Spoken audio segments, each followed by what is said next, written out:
Good morning to you. Happy Thursday, and a very, very warm welcome to Penn Vicarage. Hope you are cheerful and well and looking forward to another good day with God today. Friends, thank you for beginning it with our Bible talk for today, continuing our adventure through the remarkable book of Proverbs. Today we're just over halfway through, and we're in chapter 16. So without further ado, glasses on, Proverbs 16, here we go. The plans of the mind belong to mortals, but the answer of the tongue is from the Lord. All one's ways may be pure in one's own eyes, but the Lord weighs the spirit. Commit your work to the Lord, and your plans will be established. The Lord has made everything for its purpose, even the wicked for the day of trouble. All those who are arrogant are an abomination to the Lord. Be assured they will not go unpunished. By loyalty and faithfulness, iniquity is atoned for, and by the fear of the Lord one avoids evil. When the ways of people please the Lord, he causes even their enemies to be at peace with them.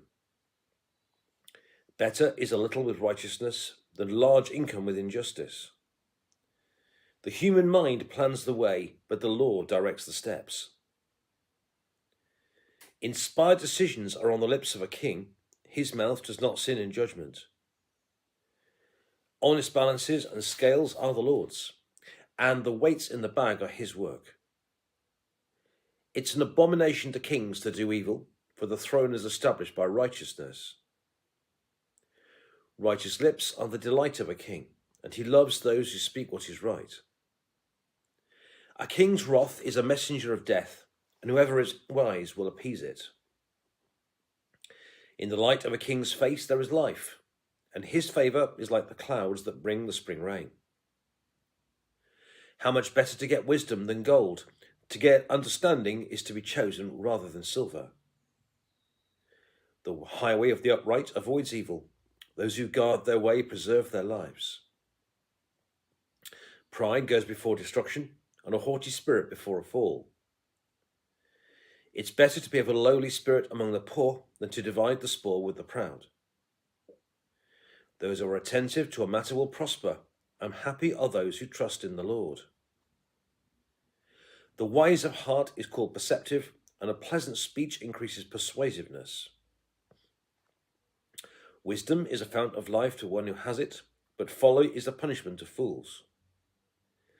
The mind of the wise makes their speech judicious, and adds persuasiveness to their lips. Pleasant words are like a honeycomb, sweetness to the soul and health to the body. Sometimes there is a way that seems to be right, but in the end it's the way to death. The appetite of workers works for them. Their hunger urges them on. Scoundrels concoct evil, and their speech is like a scorching fire.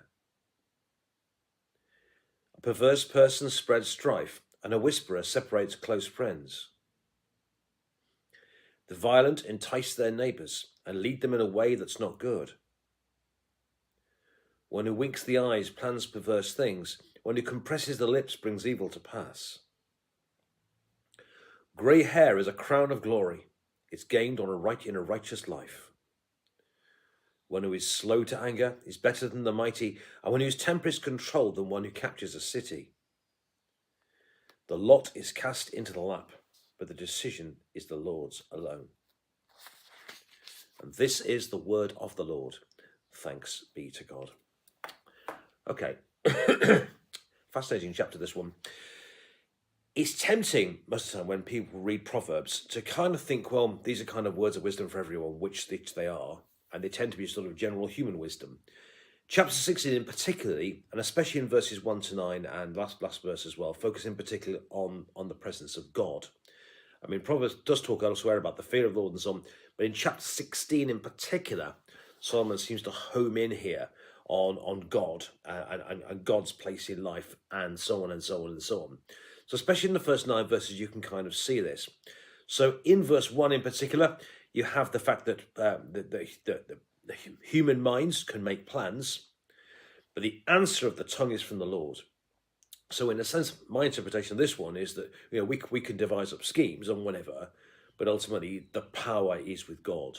We can have ideas and so on, but it's God who carries them out ultimately.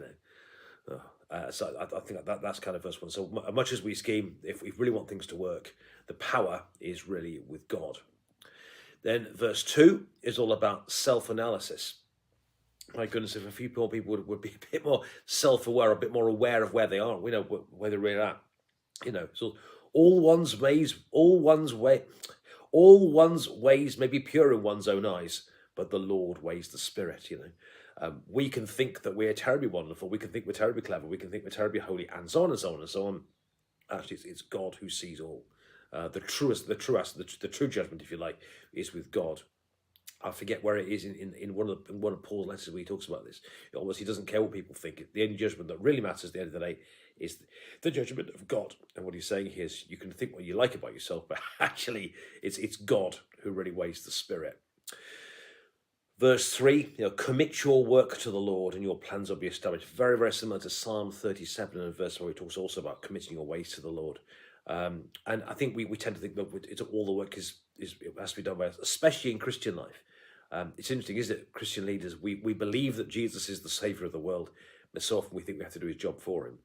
I mean, I really do think actually we need to be better at truly committing our ways, truly committing our lives and our plans and our hopes and our dreams to God, in the trust that God knows what he's doing. So commit your work to the Lord and your plans will be established.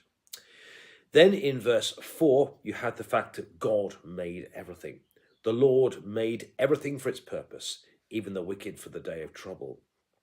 So God has made everything that God, however we think it happened, that actually God created all things. All things come from you, O Lord, and of your own do we keep you. That everything we see, and just to remind us, as we do occasionally, that every breath we take, every morning we wake up, every day is God's creation. In fact, we ourselves are God's creation, and yet even the wicked for the day of trouble. So God made absolutely everything. It's worth remembering that all things come from God. Then in verse 5, we have something which is an abomination to the Lord. That's very, very strong words indeed. It talks about the arrogant are an abomination to the Lord. Be assured they will not go unpunished. Arrogance is a particularly dangerous sin. It's like pride, and you see it in verses 18 and 19 as well. Because the trouble with arrogance and pride, the reason pride is so dangerous, and I'm not talking here about having pride in your children or pride in your work or something. Pride here is about saying, I've got everything and I'm fine. I don't need God. That's ultimate pride. And arrogance here, an arrogant person is someone that thinks that they can't learn from anything, they can't grow, they don't need anybody, they don't need God, and I'm all right, Jack. It's that kind of thing, and it's spiritually deadly because the moment we think we don't need God anymore, we're in real trouble. The Beatitudes, often translated in Matthew chapter 5 verse 1, is blessed are the poor in spirit.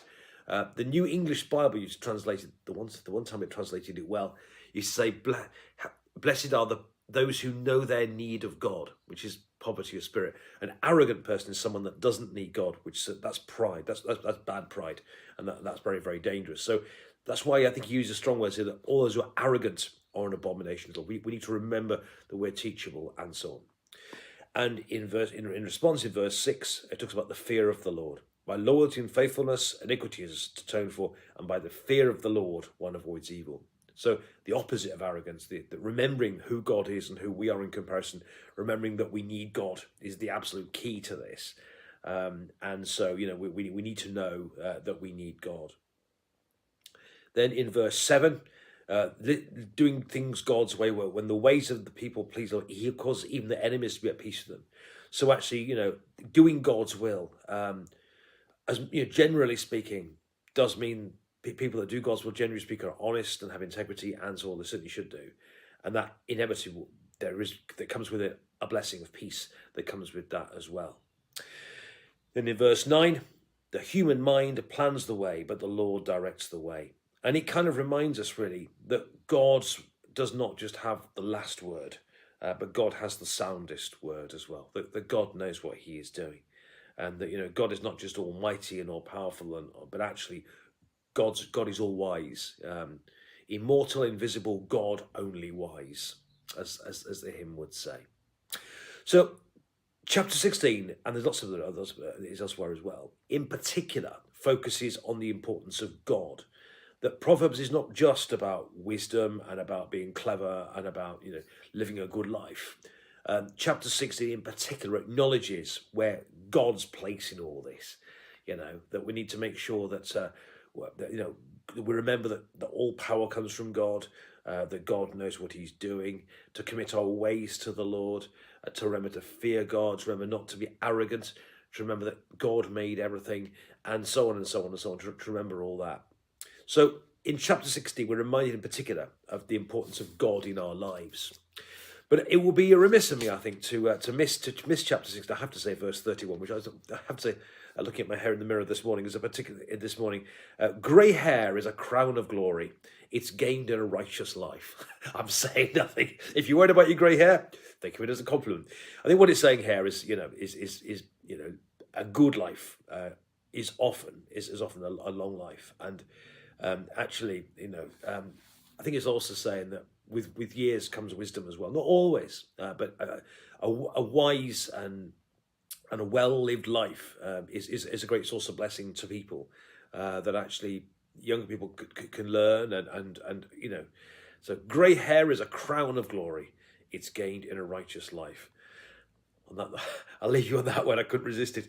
Anyway, have a lovely day. Thank you for watching today. Hope you enjoyed Proverbs chapter 16. There's lots more to come up in the next few days as well. Have a lovely day. God bless you. Thank you for watching. Do share your message with your friends.